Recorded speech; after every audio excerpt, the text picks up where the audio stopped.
All right, so we're going to now cover the rotational, kind of our rotational ladder drill.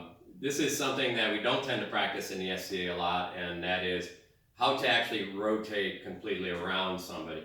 Many times what happens, even when we try to say we're going off or peeling off to an angle, we throw and then we step off straight into those angles instead of around your opponent.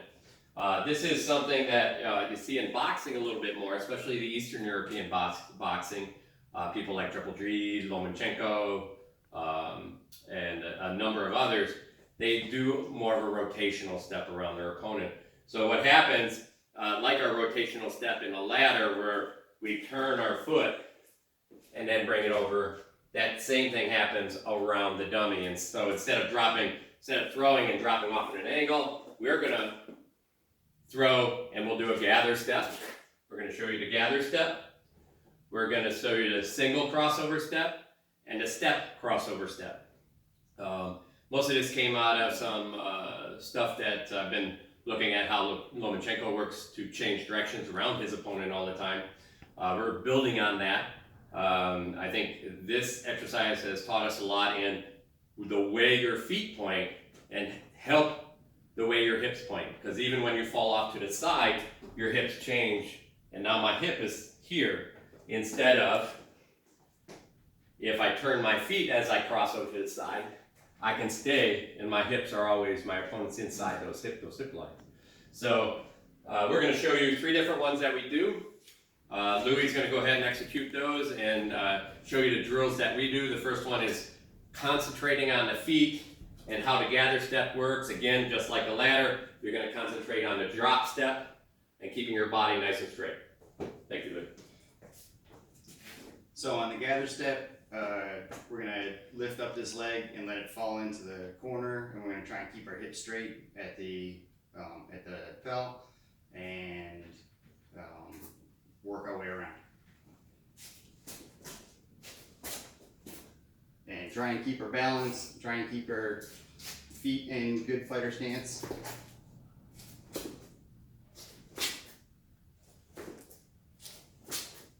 And go backwards.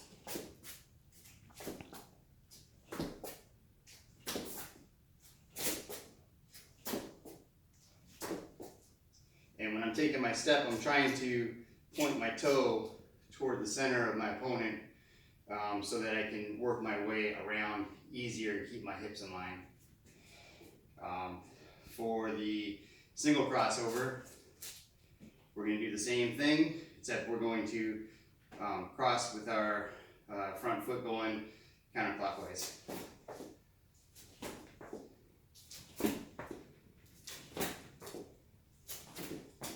And then going backwards with the other foot. Trying to make sure that I keep my hips pointed at my opponent the whole time. And then for the step cross, this is the one that gets you the most ground as you go through this. It's just a small step that points in and then a crossover.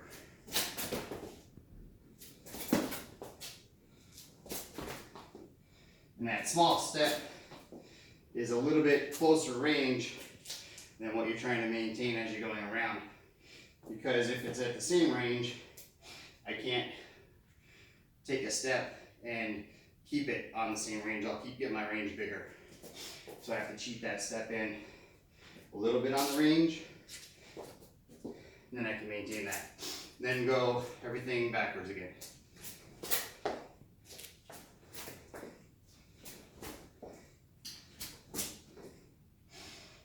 And then after that, we can go to adding a shield and sword. Right. While you talk, Dad, get your stuff. So the key on the feet here is, again, you really want to watch turning that foot. If you don't turn your foot, then all of a sudden that crossover step here looks like this, and you're going on a straight angle instead. That foot allows you to turn around your opponent.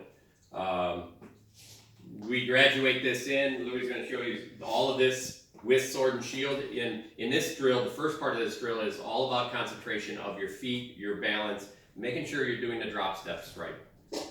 The next is going to be, you're going to start taking what you have done and comfortable with, and you're going to add sword and shield, and you're going to be keying on good position in good stance like you normally are and holding it as you move. So what's important when you start these is you're looking at the pal or your opponent, and you're not looking down because that's going to mess everything up. So if you're looking at your opponent, you can take your step, then you can look down and check, take your step, you can check, I'm a little bit too close. And then you can get comfortable with it. Then go backwards.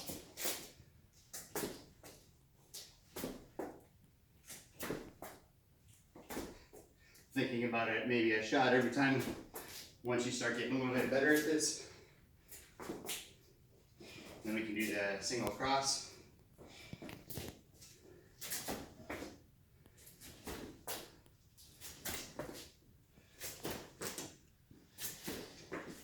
And backwards.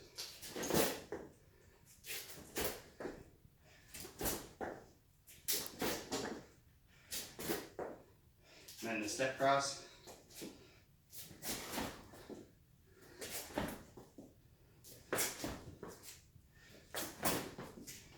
And back.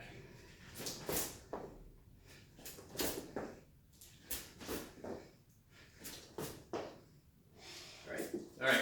So in that exercise, again, it was about making sure that you're staying, like Louis said, you're keeping your body nice and straight so that you're always in position to throw. So a lot of times people widen, so they do this step out here and they widen their hand grip. That creates a slot for an opportunity for your opponent. The key here is you're falling into this and you're keeping your hands as small as possible. So that in this part of the drill, it's all about being perfect. And like Louis brought up, as you feel more and more comfortable, you don't want this bounce up and down either. You want this to be nice. You're here and you're just sliding. Your head is always even. Because that bounce up and down shows your opponent that something's happening, allows them to respond. So in the first drill, it's all about feet. In this drill, it's all about being perfect in your stance and making sure that you're in position to throw. And like Louis added, as you get better at that, think about it as you make this movement, and then you think about adding the throw at the end. You don't do it, you just think about, okay, now I gotta prep this hip. And then I'm gonna do it again. I gotta prep this hip, okay? And then Louis is gonna show you the next step that we move to. But again, it went from feet to perfect position. Next step is adding a layer of timing. Something to point out real quick. You notice with the gather step, Louis takes about 6 to 7 steps around the pedal. With the single crossover, he's taking about 5. With the step crossover, he's taking about 4. And those can get bigger depending on how comfortable you start feeling into this drop step. I can make a giant drop step, right? So, but even there, it's not going to catch up to the others. The distance in feet is what you have to understand, because that's part of footwork, that's part of understanding how you're going to manipulate your opponent in the future. All right, Luke, next one. So the next one is going from the corners. Just doing a single cross for this one, but you can do it with each of the different steps. And the key is to throw the shot as we're landing. So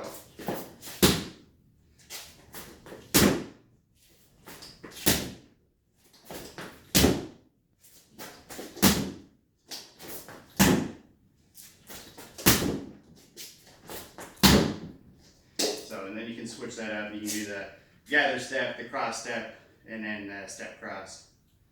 If you would like to do this in a progression a little bit, this is something that we do to add timing into this. Another good way is, if you're going to do it progression-wise, is you can actually do the next layer of steps. Go ahead, Louis, you're going to do this one. Like we do, you're going to go ahead and make your footwork, and then you're going to throw, and then you're going to start adding that time way. So go ahead and do the full all the way around. Okay. So, yep. So here you can see Louis throwing at the very end of the shot. So he gets his feet in place first.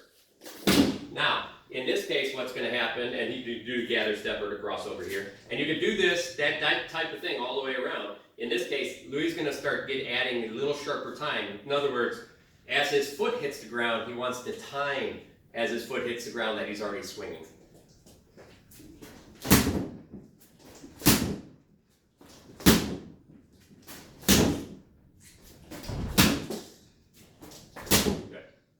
So this is the same idea if we're practicing Appel and we look at a scenario where we're doing just straight line work and we're at Appel and we're falling into a shot. As we step, we strike. And that same thing's happening rotationary, in a rotation around bob or your Appel or whatever you have. That same idea affects here. But the key here is you change your footwork to make that work out. And the idea is so you go from good feet, balanced drop foot, to total control of your body, much more balance and hands, and then into timing and throwing. So this adds a whole different level of drills that you get used to around your Appel, and also adds a whole layer of movement in that could help you in the future. Lou, you have anything else? Nope, that's it. Okay.